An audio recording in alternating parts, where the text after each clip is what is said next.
قل أفغير الله تأمروني أعبد أيها الجاهلون ولقد أوحي إليك وإلى الذين من قبلك لئن أشركت ليحبطن عملك ولتكونن من الخاسرين بل الله فاعبد وكن من الشاكرين وما قدروا الله حق قدره والأرض جميعا قبضته يوم القيامة والسماوات مطويات بيمينه سبحانه وتعالى عما يشركون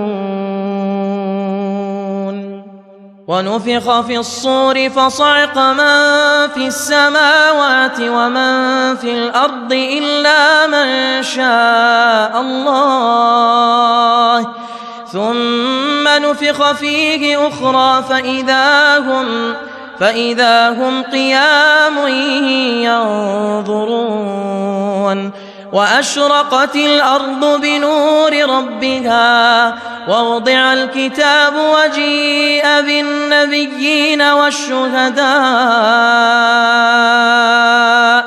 وقضي بينهم بالحق وهم لا يظلمون ووفيت كل نفس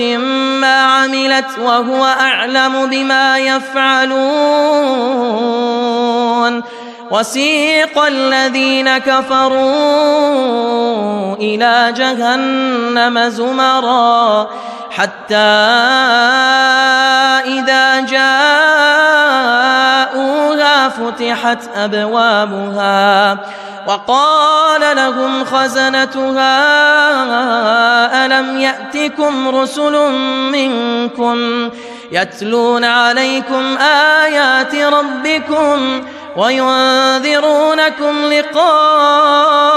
يومكم هذا قالوا بلى ولكن حقت كلمة العذاب على الكافرين قيل ادخلوا